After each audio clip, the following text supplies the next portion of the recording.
Welcome back. I'm Al Adamsen. I'm here with Sanja Licina. Sanja, how are you? I'm good. Good. Um, so I'll just provide some context. We're going to talk about what's happening in Ukraine. This is a personal matter to both Sanja and myself. I have lived there for 2 years, lived in Kiev, and Sanja has. Sanja, I'll tell you tell your story.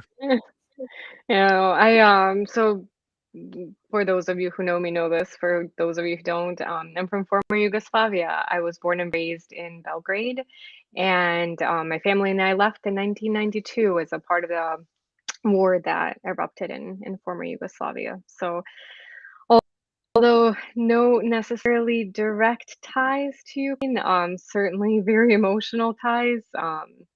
And my heart goes out to all the people, and thank you all for having me here to discuss this incredibly important topic and see what we can do. Well, well, thank you for being vulnerable and offering your perspectives, insights, ideas, data, and these voices, these comments from surveys that you have done there at QuestionPro. But before we get into that, I just want to call out something that we talked about right before we got on, is that we both kind of agreed that there's some kind of imposter syndrome. Like, who are we to talk about something that's happening so far away? And in your case, literally halfway around the world, given that you're in Buenos Aires, I'm in Santa Cruz, California.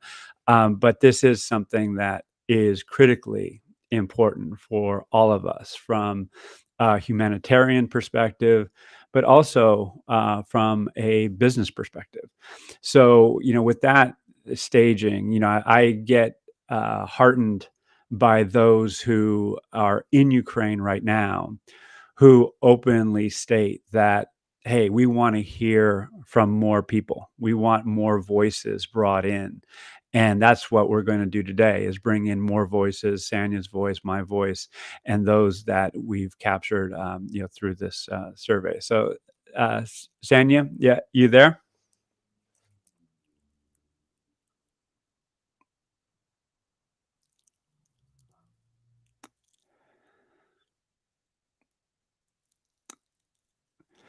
Well, I think she's having some difficulty. As I just mentioned, she's coming from Buenos Aires. And Sandy, if you can see me, you might want to change internet connection and come back on, and I'll hold down the fort until then. So please do that, and we'll bring Sanya back in a minute. Uh, what I do want, actually, Sanya, you back? Can you I'm hear here. me? Okay.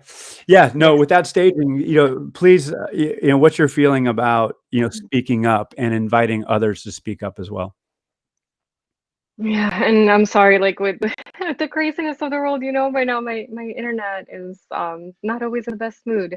But I was here when you were talking about the imposter syndrome, and I mentioned on my post on LinkedIn that last time you and I talked and you asked how I was. I mean, you and I have talked, I don't know, like hundreds of times at this point, and I'm always in a good mood. I'm always like, it's rainbows and unicorns. I'm an optimist, and I just broke down crying because there's so much emotion and there's so much desire to help. And as I was preparing the data and doing the research with my colleague Tim and talking with you about it, I just every time I look at the news, every time I look at anything that's going on, I just think like, who am I? Who am I, sitting in my warm home, feeling secure to try to even pretend like I know what it is that people are going through. And, I mentioned I left former Yugoslavia. I was 12.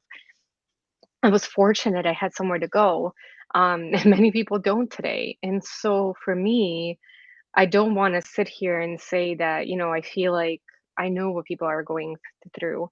But what I can say with my whole heart is that we've got to find ways to help. And Al, what you and I talked about last time is that today it's tragedy and it's chaos, and most of what we're looking at is financial support and safety and food. And I'm so hopeful that the conversation is going to turn at some point and some point soon. But the people, unfortunately, will still need help and it'll be different. And maybe Yeah. it'll be a little bit more of where you and I, who study future of work and everything that relates to that and capacity and happiness, will be able to step in more. But even though it's maybe not our area of expertise, I wanna feel okay, and I'm trying to feel okay bringing the best intentions and saying I would never pretend like I know, but with all my heart, I wanna help. And so it's a tough spot. It's a tough I've never to your point, like, I've never felt imposter syndrome in my life, and I'm a female president of a business. Like, I've had so many times when I could have felt it, and I could have been really strong, and there's nothing like this today. But we'll fight through this because I do believe that if every one of us has a desire to do something and help and do something differently, that we will find a way. That it doesn't matter how deeply we've experienced it. What matter is how deeply we care. And so with that, apologies for all the emotions, but And no apologies. I think Zelensky has done an exceptional job in highlighting the power of vulnerability, and I think that is something that we all need to summon courage around, no matter where we are in the world. This affects us all. I'm a little, I'll just say it, I'm a little irked by some of even my friends and people in the United States who are, oh, that's over there. That's too bad. Hope they figure it out. When in fact, it's not only a humane thing to get involved and contribute and stay informed, it is going to fundamentally affect the economics, thus the talent market, thus, the way we live and work for the foreseeable future. I mean, this is a seminal event in our lives. So I would hope that our discussion today and other discussions like it ongoing is not just about watching the news. It's about, how to actually help the refugees, help those who are displaced economically by their work. What can we do to truly be a global community? If globalization is a good thing, what does it look like to be a global neighbor? So with that as a staging, I mean, you and I can wax on this, for hours, but yeah. I know you do have some data that you want to share from those who are actually in Ukraine right now. And if you would, maybe share a little bit about how this was collected before. Yeah, absolutely. So, one of our, big connections between you and me is that we always have these burning questions, and usually they're a little more subtle and work related. But at QuestionPro, we do have the ability to connect with people from across the world through our platform. And so, working with my colleague Tim Cornelious, he was just brilliant that he launched a study. It started.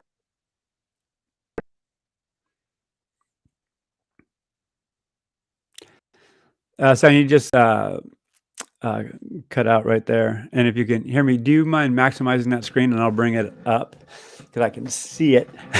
Just eager to bring it up entirely. Actually, I'm going to bring it up in its current form just so you can see. And when Sanja comes back, she can provide some commentary around it. So actually, that's not coming up either. So if you just be patient for 1 second, like before, it took a second or two to get involved.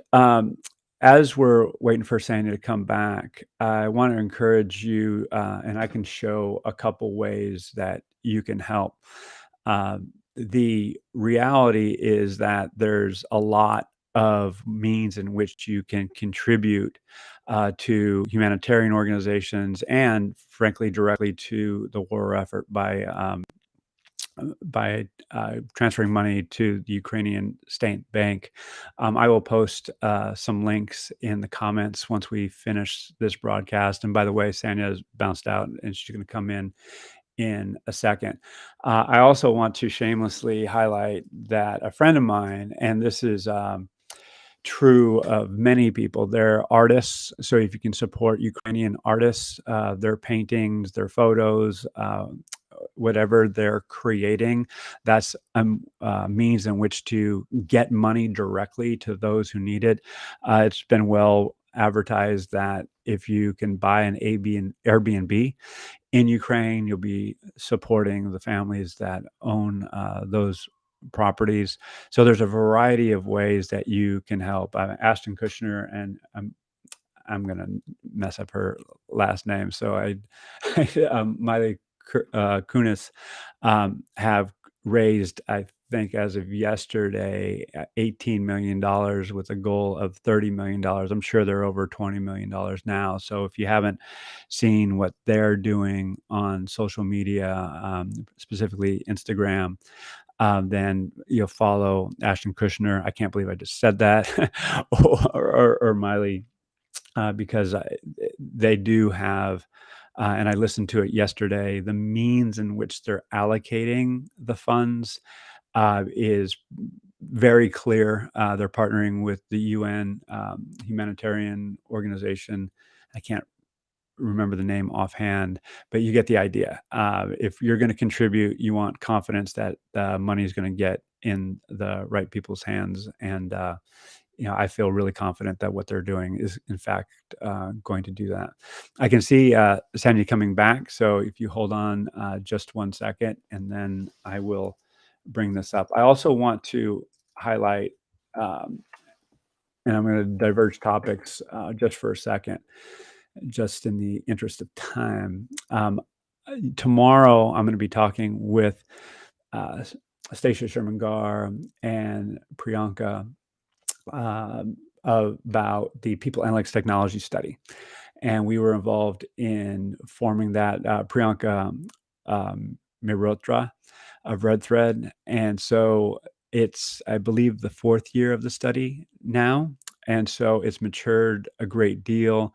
And we're going to discuss how to get involved. So it's not just the updates on the insights and ideas on how to. It's really how you personally can get involved and get your organization involved.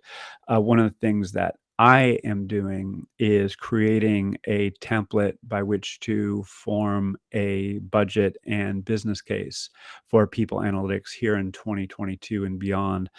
This is a version of what I've been using for a dozen years or so. So,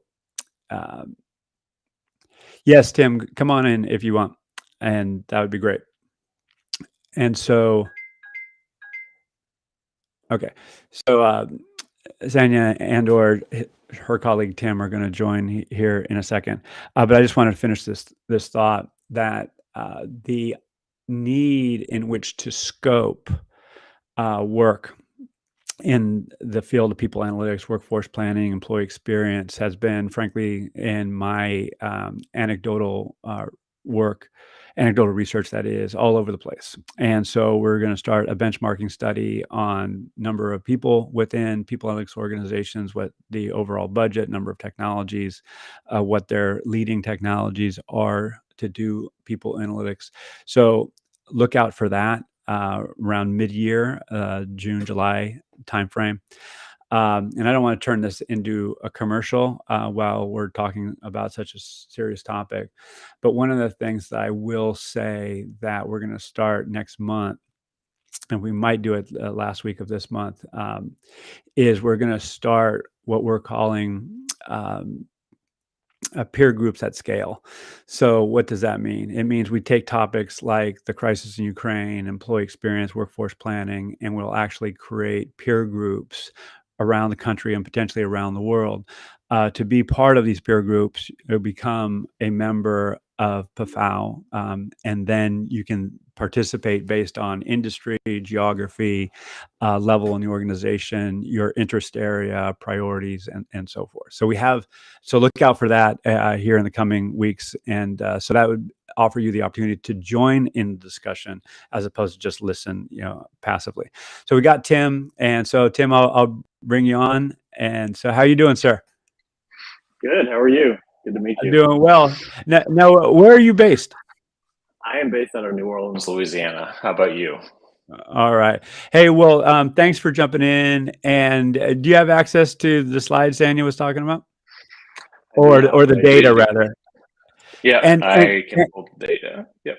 and as we broke, we were talking about the impetus for this and how the data was collected. So you do mind, providing a brief overview of that? Sure. So the data was collected using QuestionPro's audience, which is individuals from around the world. We have access to around 30 million individuals.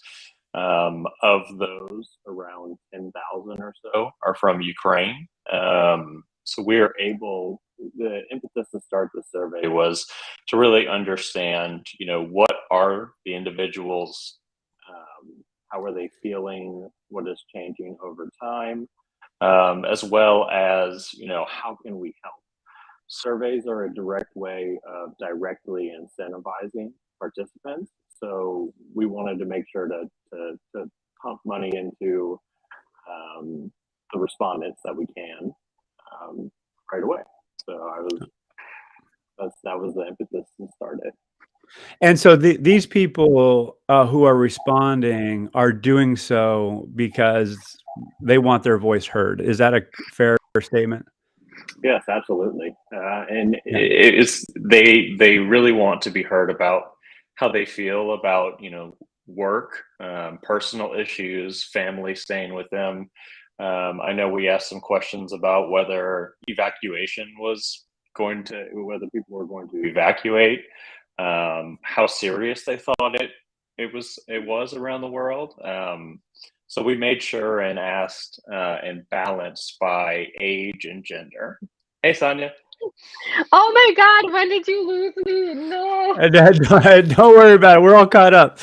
So, but we're ready for the data. So, I mean, I've created like a very long drum roll. So, if you have insights and perspectives, go ahead and I'm share. so happy that Tim is here and to see his face because he's the guy always providing the data. So it's incredible that he's in the spotlight. Did you hear anything that I was talking about, or has that just been a monologue the entire time? Pretty much a monologue the entire time. Wow. So I'm sure it was fantastic. So, but with that, what do you got to share, Sanja? Go ahead. No, you have no idea how many things I went through. This is incredible. All right. Now we're doing more of these live things, and I wonder if it's because I'm streaming through some of my social media. I might need to cut that next time. I think that could be hurting my Wi-Fi performance. Did you see this when I talked about it? No. Okay, wow. Okay, I'll rewind. I wish I would have recorded myself. So I'm not sure what Tim had filled you in, but Tim was the guy that I was mentioning earlier, is the brilliant person that allows us to have access to all of this data. So we started the study on March 3rd. We've collected data from over 800 Ukrainians. I copy and pasted all the data here to troubleshoot, to have less technical problems, but I didn't troubleshoot the right ones apparently. So we asked a number of different questions first to understand the situation. And this is one, maybe next time, now that I'm going through it second time around, I'll be less emotional about it, is we asked people if they're contemplating leaving Ukraine, and 20% said yes. And to me, this was, it just really jerked my heart, because that's, in life, we decide to make tough decisions, we decide to make tough changes, but we decide to do, people are not deciding. This is something that they have to react to a situation, not plan for it, not do it because they think it's, I love it here, but it's for the better future. It's literally for their own life. And so one of the things that Tim was so kind to do is that we were looking at data just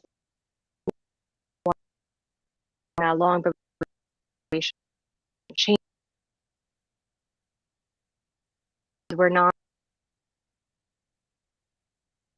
a huge difference, and are people looking at different reasons, like, well, it's easy to do so, but that's staying relatively how long they think the war will last.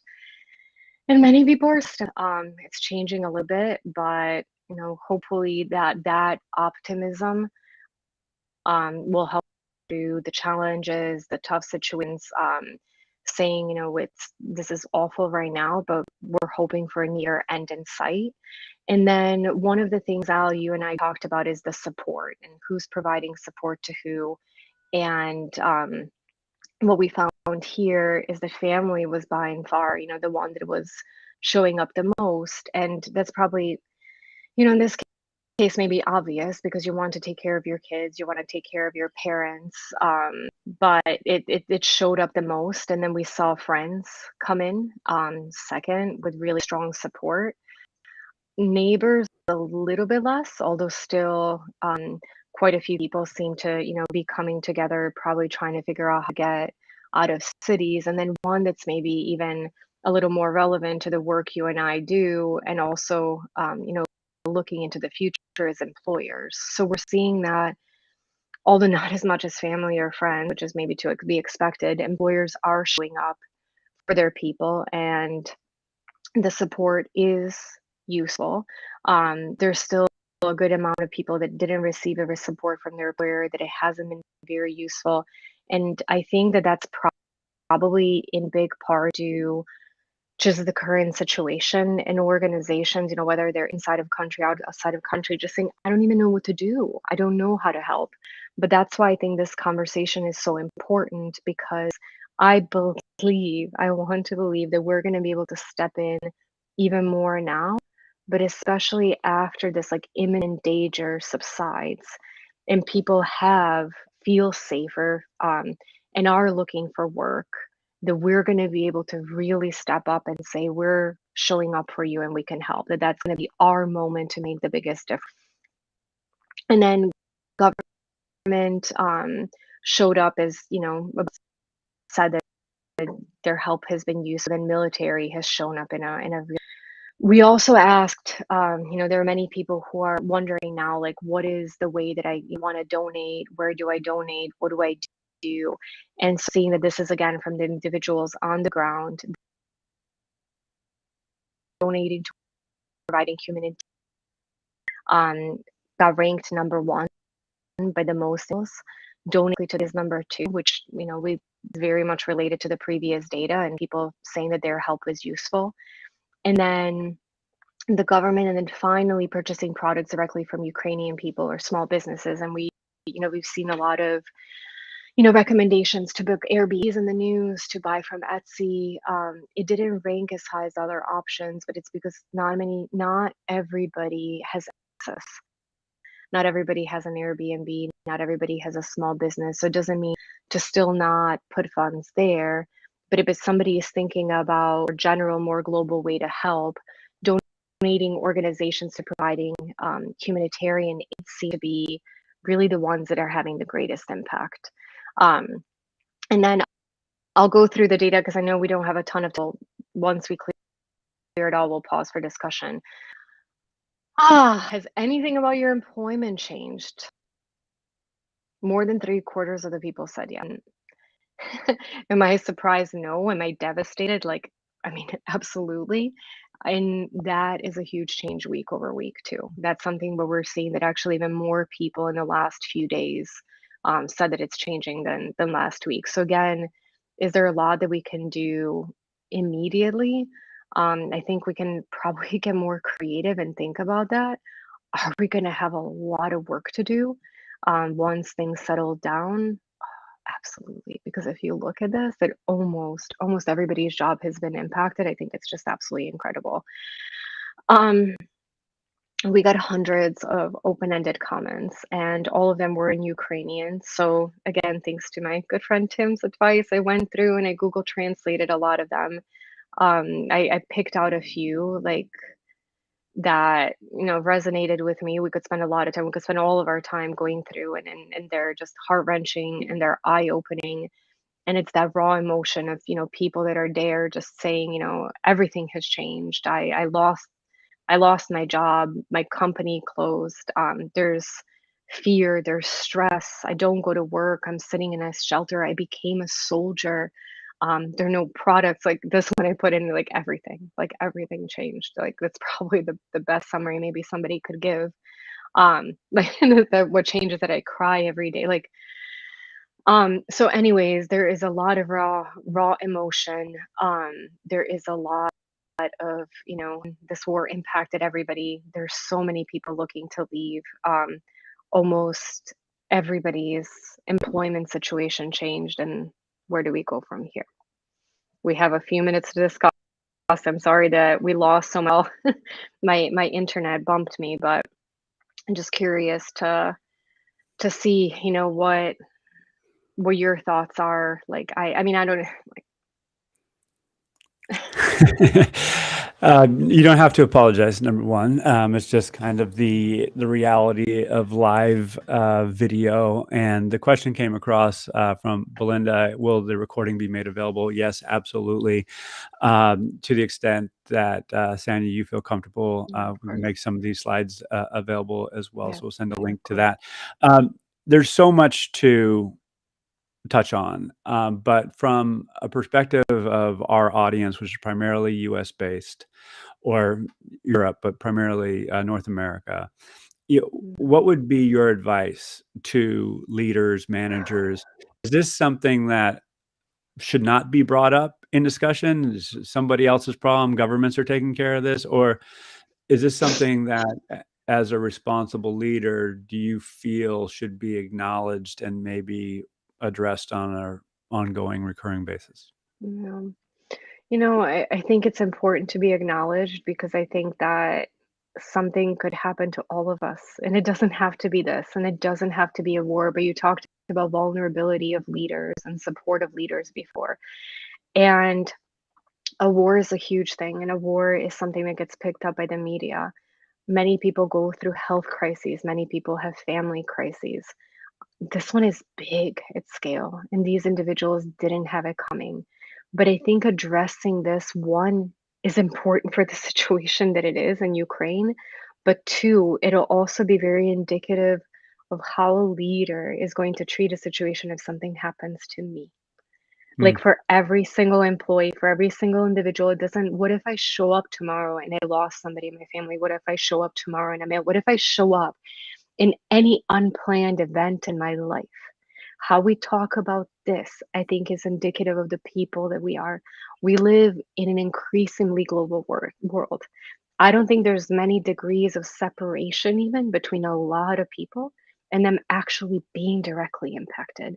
But if we don't ask someone, if we don't create that space inside of our organizations, we might not ever know because not everybody feels comfortable enough to raise their hand and say, I have a friend who's there, or I have a family member, or I have whatever connection that is. It doesn't have to be first or second degree. If it's impacting you that way emotionally, leaders need to be able to create a space for people to feel open talking about it. We should not leave it on people to raise their hand. yeah, I couldn't agree more. I think this is again, referring back to Zelensky and how he has gained the favor of the Ukrainian people and respect of people around the world, is showing up and being consistent with communication and caring openly, and having that power of vulnerability where it's not asking to feel sorry for oneself. It's, hey, this is happening. This is our brass tacks reality, and for us to move forward successfully, we need help. And so I, for one, am doing what I can to heed that call. And, hopefully many others, both individuals and business leaders, will continue to do, heed that call. So, I mean, Yeah. we will see. I know, final thing from my side, and we can wrap up. It's exhausting. We're just coming out of the pandemic. There's been uncertainty in all our lives. We're exhausted. And this is now coming at an exhausting time. So we have to keep going. So, I'm Yeah. rooting for all of us, and especially those in Ukraine and those refugees who are not native Ukrainian, those brown skin from Africa and India and other who have been treated unfairly at the border. I think we can still root for Ukrainians and, pray and work for their independence while also acknowledging the inequities that are happening and the injustices that are happening as people are trying to exit. So I just want to call that out as well. So, Sanja, any last words as we wrap here? Thank you for the time. Thank you for everybody who joined us. We'll need to think about organizations. What can we do today? But that's it. Thank you. All right. Well, Sanja, thank you again for sharing, being your awesome self, and we'll have to continue this discussion in the days and weeks ahead. So I look forward to that. So you be well in the meantime. All right. Thank you. You too. All right. Bye. Take care.